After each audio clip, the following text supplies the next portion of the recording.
Today we are going to review the common disorders of the renal system. Now we should start with the discussion of the normal functions of kidney and how the failure of kidney functions present to us as. Kidney serves most importantly excretory function. By the excretory function we mean that it maintains the internal milieu of the body. It regulates the volume of fluids in the body. It regulates the electrolyte balance, eliminates the different waste products of metabolism, and apart from these excretory functions, it also serves some non-excretory functions. The non-excretory functions of kidney include secretion of the hormone erythropoietin, which helps in RBC synthesis, elaboration of renin, which activates the renin-angiotensin system, which again in turn regulates blood volume, sodium levels and the blood pressure. Activation of vitamin D, which helps in calcium and bone metabolism. So with so many functions, kidney is a very important organ, and failure of the kidney will affect all these functions. Now please understand that maintenance of the volume of the body, the electrolyte status of the body and elimination of the waste are more of immediate functions, and they are also related to the glomerular filtration rate. Renin activates the renin-angiotensin system, which has both short-term and long-term impact. But erythropoietin and vitamin D have long-term consequences. Because the lifespan of RBC is about 120 days, and because bone mineralization also occurs in a slow pace, therefore a sudden abrupt cessation of the renal function will probably not immediately affect the erythropoietin and vitamin D function. This is to say that when the kidney fails, in the acute phase, manifestations will be related to changes in urine and blood volume, changes in the electrolyte levels of the body, accumulation of nitrogenous waste in the body, and there will also be alteration of the volume and blood pressure status. However, the RBC count and the bone mineralization will definitely not change immediately. In chronic kidney diseases, we will get all of these features along with anemia manifesting from a lack of erythropoietin and demineralization of the bone or renal osteodystrophy due to lack of vitamin D. So these are two very unique features that we will find in chronic kidney diseases in addition to the features that we find in acute kidney injury. So if we discuss the spectrum of manifestations in kidney diseases, we will see that renal failure can manifest as a pre-renal failure. Pre-renal means the kidney is structurally and functionally normal, but the pathology lies outside the kidney. Then we have intrinsic renal failure or intrarenal failure.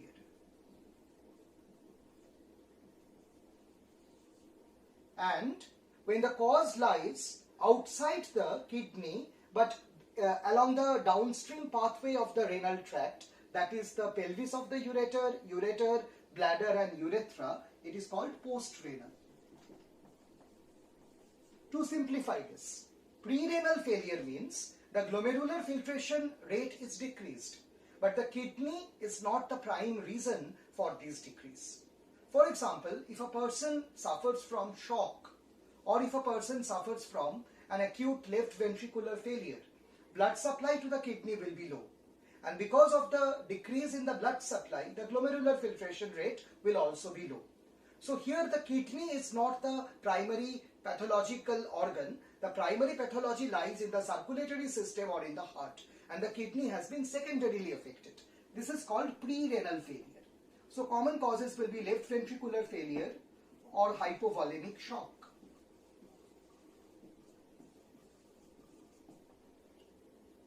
Post-renal failure means there is a renal outflow tract obstruction. So urine is being formed in the kidney, but it cannot come out. So the causes can be stone, stricture, or tumor in any part of the outflow tract. That can happen in the ureter, bladder, or urethra. This also includes prostatic hyperplasia in the males. Intrinsic renal cause means the pathology lies in the kidney. Now, since the functional unit of the kidney is the nephron, and the nephron consists of a glomerular apparatus and renal tubules, and individual nephrons are submerged in an interstitium. So, the intrinsic renal diseases can also be subclassified into glomerular diseases, tubular diseases, and interstitial and vascular diseases. So, intrinsic renal diseases can be glomerulopathies or glomerular diseases, tubulopathy or tubular diseases, and interstitial kidney diseases. Glomerular disease has different kinds of manifestation. Two common manifestations are nephrotic manifestation and nephritic manifestation. Let us first discuss about these two manifestations. So similarly, we have to understand how nephritic syndrome presents with all the cardinal manifestations. It is presumed that in nephritic syndrome, the main site of injury is either in the glomerular capillaries or in the mesangial cells. So there is injury to the glomerular capillaries or mesangium. Injury to the glomerular capillaries and mesangium, because capillaries are blood vessels, will definitely cause hematuria, that is, there will be a transient hemorrhage which appears in the urine as hematuria. The injury to the glomerulus also causes a reflex increase in tubular reabsorption. This reflex increase is probably not mediated by the renin-angiotensin system. It is probably a mechanism based in the proximal convoluted tubule, and it is probably mediated by overactivity of the sympathetic nervous system. The reflex increase in tubular reabsorption means more and more fluid is getting reabsorbed into the body, which on one hand increases the blood volume,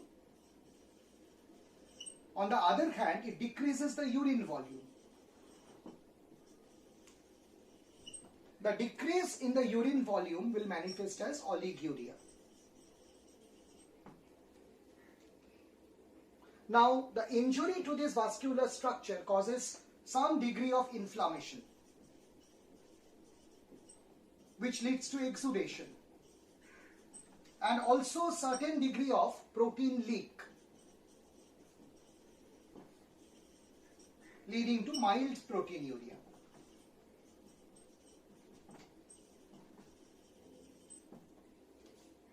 The increase in blood volume means there is an increase in hydrostatic pressure. This increase in hydrostatic pressure, coupled with the decrease in colloidal osmotic pressure due to proteinuria, ultimately lead to mild edema. As the proteinuria is mild, so the fall in colloidal osmotic pressure is also mild. But this raised hydrostatic pressure means that the lateral pressure to the blood vessels has been increased, and that is what we call blood pressure. So this causes increase in the blood pressure, leading to hypertension. So we have hypertension, mild edema, mild proteinuria, hematuria, and oliguria. This is how the 5 cardinal signs of nephritic syndrome develop following injury to the glomerular capillaries or mesangium. Nephrotic and nephritic syndrome, as we said, are two different manifestations of glomerular diseases. Now, how is nephrotic syndrome defined?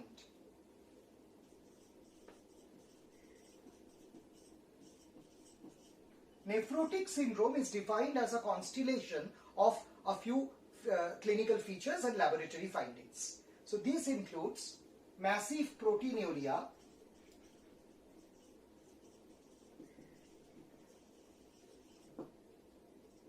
generalized edema or anasarca,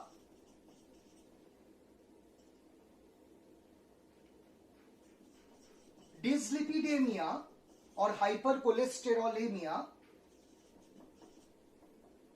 lipiduria, that is presence of lipids in the urine, and finally hypercoagulability.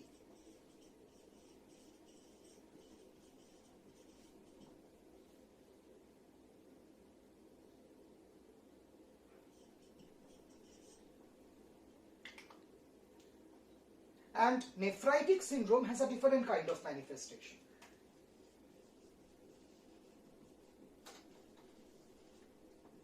Nephritic syndrome presents with hematuria, hypertension,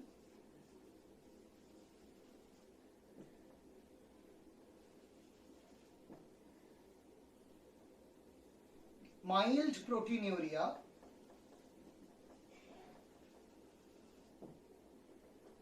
mild edema,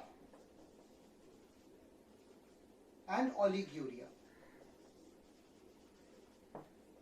So we understand that the cardinal manifestations of nephrotic and nephritic syndrome are very different. But also interesting is the fact that a group of symptoms which are so different from each other are all coming together into one syndrome. They are not getting mixed with each other, forming intermediate syndromes. So why is such a specificity found? And what is the reason why a patient with nephrotic syndrome will develop all these 5 features and a patient with nephritic syndrome will again develop all these 5 features? Let us review this. The glomerulus functionally has a filtering membrane, and it also has the glomerular capillaries. In between the capillaries there are mesangial cells. Now it is assumed that nephrotic manifestations dominate when the main site of injury is the filtering membrane or the glomerular basement membrane. So let us understand what would be the sequence of changes when the glomerular basement membrane has been damaged. We will try to draw a flow chart starting with damage to glomerular basement membrane. So suppose there is injury to the glomerular basement membrane. We know that the basement membrane normally prevents the outflow of proteins. Now because the membrane is damaged, proteinuria will start. So the injury to the glomerular basement membrane directly incites proteinuria. So this leads to massive proteinuria.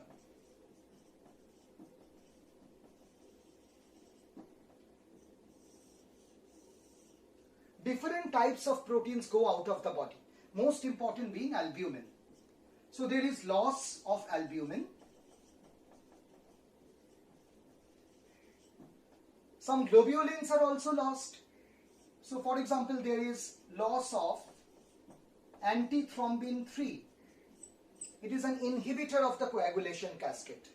And there is also loss of immunoglobulins and certain other immunity related proteins. Loss of the antithrombin 3 causes the coagulation factors to take upper hand, and this causes hypercoagulability.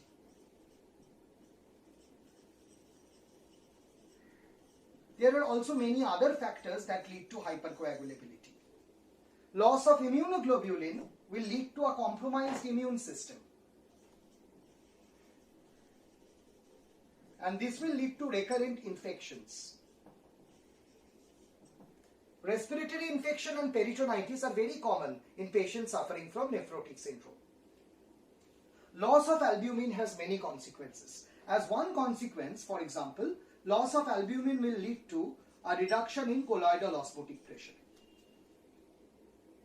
A reduction in the colloidal osmotic pressure causes the colloidal osmotic pressure to become less than the hydrostatic pressure. This causes extravasation of fluid.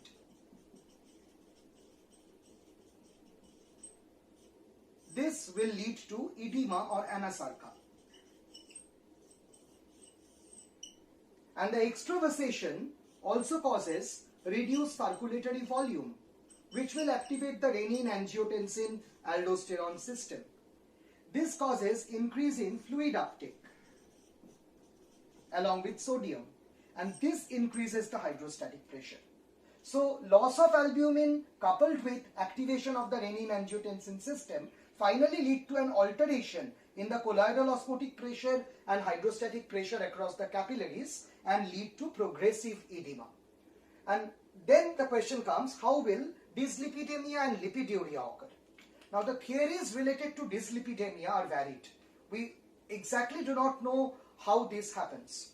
But due to the loss of albumin, there are certain mechanisms that will lead to increase in cholesterol synthesis. There is the oversynthesis of lipids or cholesterol.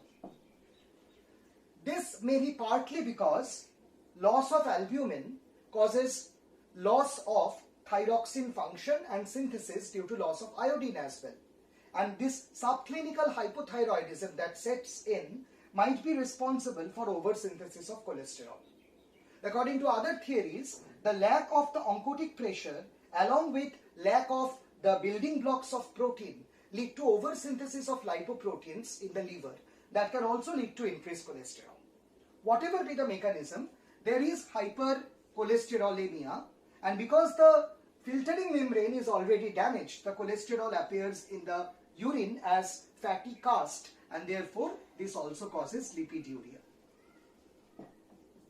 So we understand that the constellation of features, massive proteinuria, anasarca or edema, hypercoagulability, dyslipidemia and lipiduria all occur together in patients with nephrotic syndrome. Other than glomerulopathies, another very leading cause of renal disease is tubulopathy. Now, acute renal failure in the setting of tubulopathy refers to acute tubular necrosis. Acute tubular necrosis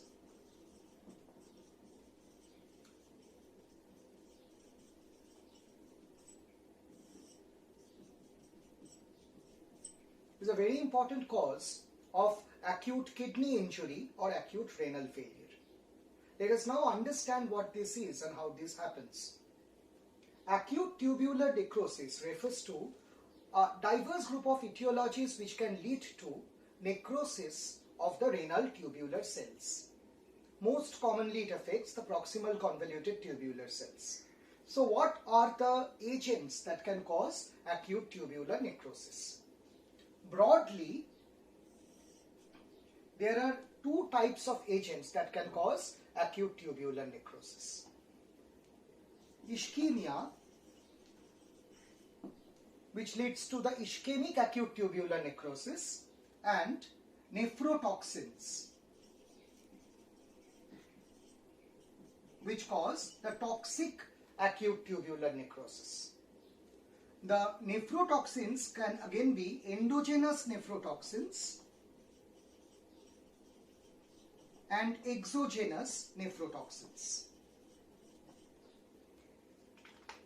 Ischemia to the kidney can happen in cases of shock, in cases of renal artery thrombosis, or in cases of severe hypovolemia, where the blood supply to the kidney is compromised.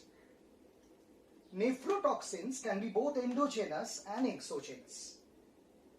Body contains different hemoproteins, and hemoproteins are extremely toxic to the proximal convoluted tubular cells. So when a patient suffers from hemoglobinuria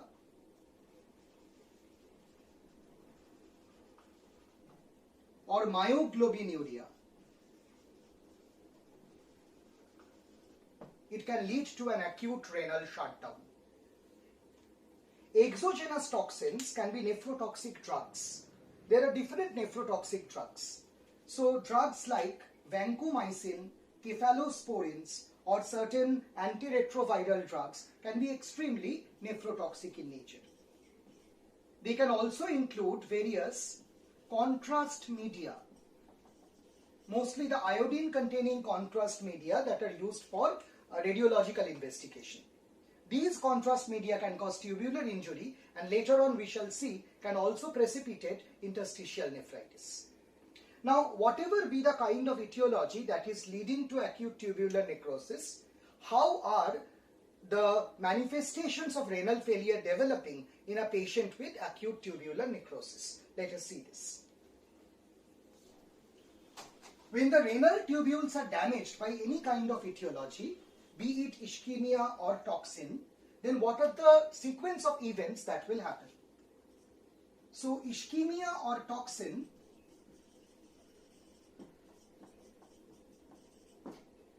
will lead to renal tubular injury.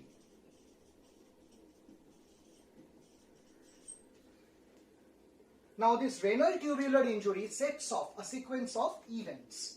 On one hand, there is necrosis of tubular cells.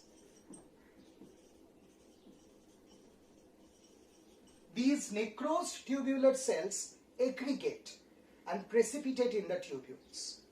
These precipitates are known as the renal tubular casts.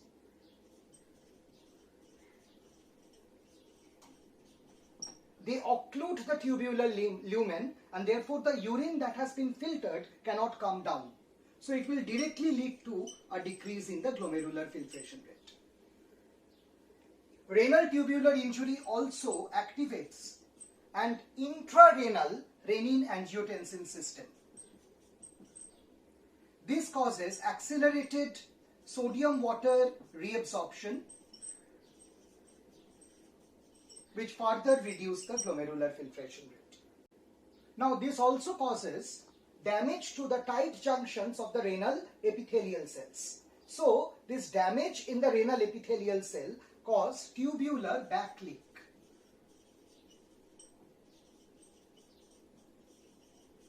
This means the fluid from the lumen goes back into the interstitium, adding less volume to the urine, which decreases the GFR.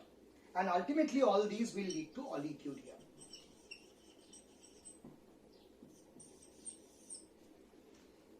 This initial phase of the renal failure is known as the oliguric phase of the acute tubular necrosis. Gradually, as treatment is instituted, there will be recovery. As recovery occurs, the urine output gradually increases. This is because the tubular cells partly regenerate. As the tubular cells are regenerating, regenerating cells have very poorly formed tight junctions. So instead, now in this case, the renal outflow or the total amount of urine output will be more than normal. That is also because during the oliguric phase, nitrogenous wastes were accumulated in the body. So when the kidney starts functioning, this very concentrated plasma behaves like an osmotic diuretic. This will draw water from the interstitium and increase the urine volume. So following the oliguric phase comes the diuretic phase, or also known as the recovery phase. Full recovery occurs depending on the immune status of the individual, the healing mechanisms, and the treatment that has been instituted. When we talk about renal failure in the background of ATN, we mainly talk about the oliguric phase.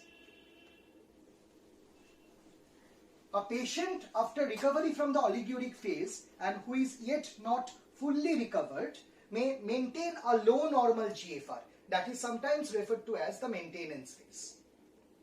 Now, interstitial kidney diseases are actually a diverse group of diseases, and their pathogenesis are also very diverse. In general, interstitial kidney diseases affect the renal parenchyma or interstitium. This causes alteration in blood flow, alteration in pressure gradients, and also alteration in the medullary concentration gradient, ultimately affecting the GFR.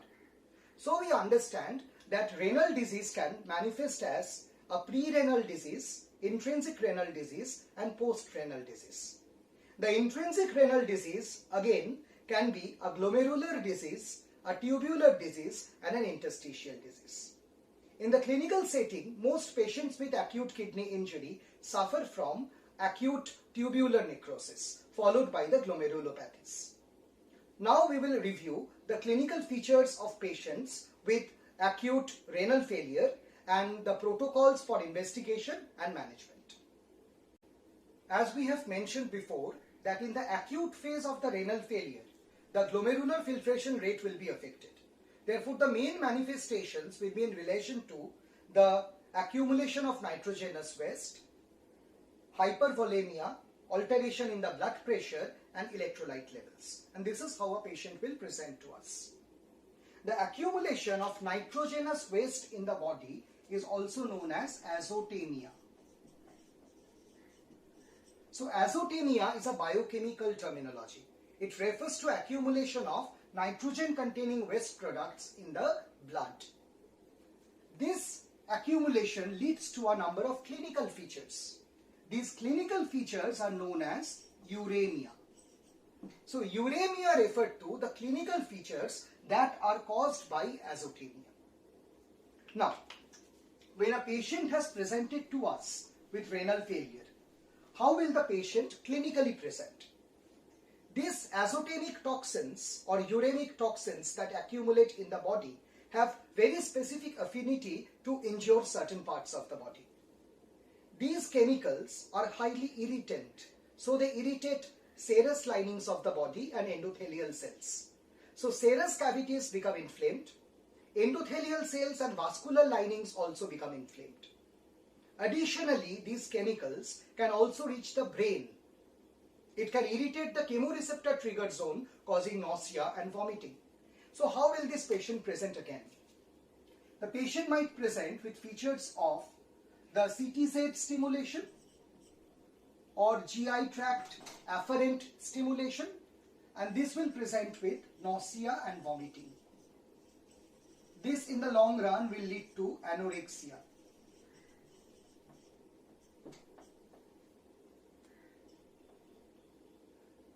These uremic toxins will affect the serous linings of the body.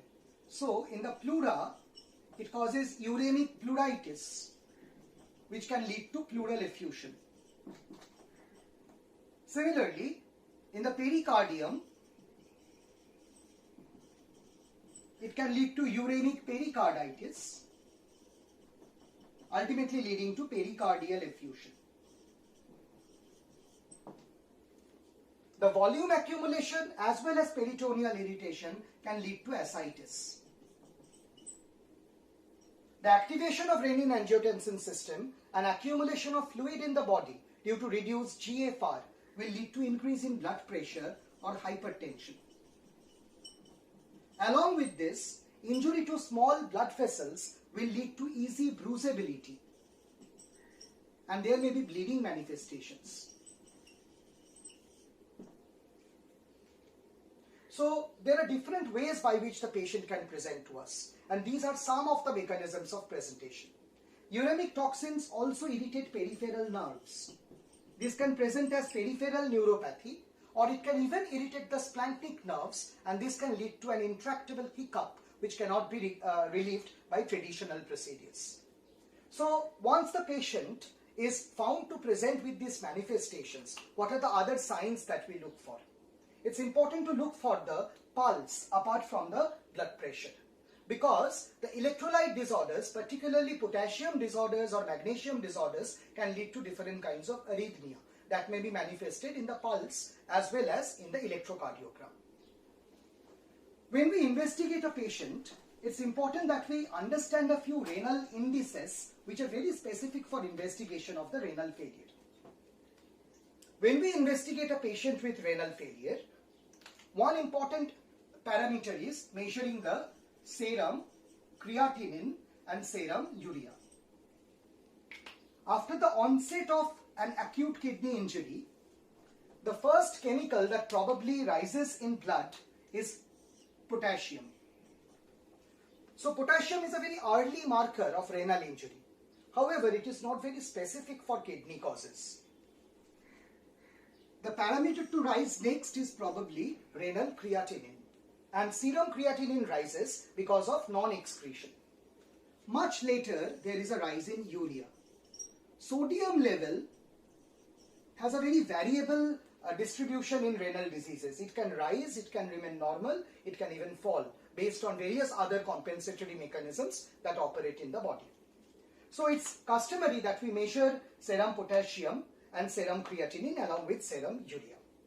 Also, because the acid-base balance maintenance is a function of the kidney, an arterial blood gas analysis will be helpful. Patients with renal disease cannot excrete organic acids, and this can lead to an increase in the H+ ion concentration, causing a decrease in the blood pH. As compensation, bicarbonate is used up, and therefore we land up in a patient with metabolic acidosis.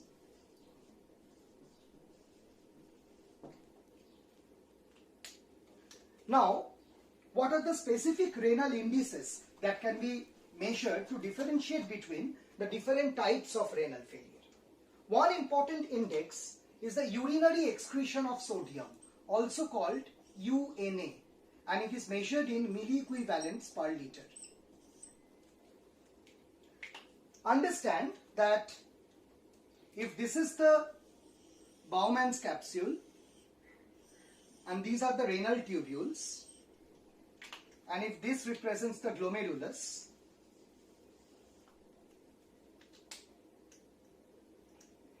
if there is less blood getting into the kidney, or if there is a damage in the glomerulus itself, there is a direct fall in GFR. So, pre-renal causes and the glomerular causes, they will directly alter or diminish the GFR because blood flow into the kidney is less.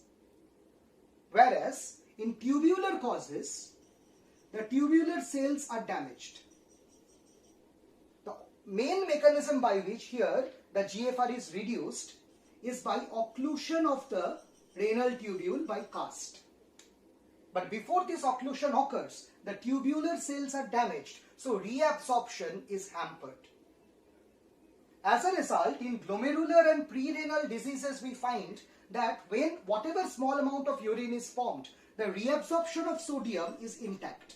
It can even be increased because of glomerular injury and also activation of the renin-angiotensin system. As reabsorption is increased, so excretion decreases. So urinary sodium will be typically low in case of pre-renal failure and in glomerular diseases. In case of acute tubular necrosis, the tubular cell which are supposed to reabsorb the sodium, they are damaged. So sodium absorption is affected. Sodium is not very effectively absorbed. So more sodium goes out, and therefore urinary sodium concentration increases. Since the urinary excretion of sodium is also affected by the glomerular filtration rate, so we often take a corrected index known as fractional elimination of sodium or fractional excretion of sodium. This is defined as urinary sodium by serum sodium divided by urinary creatinine by serum creatinine multiplied by 100. The detailed derivation of this is beyond the scope of this discussion, but understand that division with this similar index involving creatinine actually eliminates the bias that is caused by high or low GFR. Now, since in the numerator we have urinary sodium, in most cases therefore it is understandable if urinary excretion is high, then the fractional elimination will be high, unless there are exceptions. So for the same logic, in pre-renal and glomerular diseases, as the urinary sodium excretion is low, so the fractional elimination of sodium is also low. It is typically less than 1%. And in tubular disorder, as elimination of sodium is high, so fractional elimination of sodium is also high, typically more than 1% or 2%. Now, there is one more index which is very interesting. This is the blood urea nitrogen and creatinine ratio.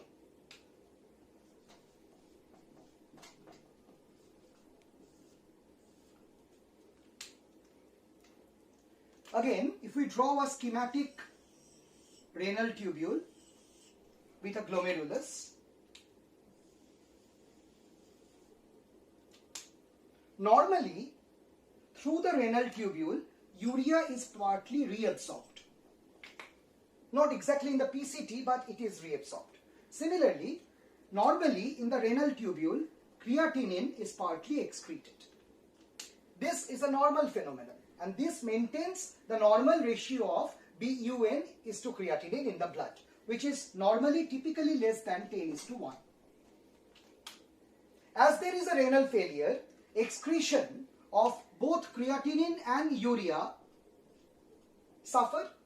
They accumulate in the blood. So both blood urea, nitrogen and creatinine start rising in the blood. But although they start rising in the blood, they do not rise at the same proportion. Since in the tubule, creatinine is partly excreted and urea is partly reabsorbed. So the alteration of the ratio depends on which part of the kidney has been damaged.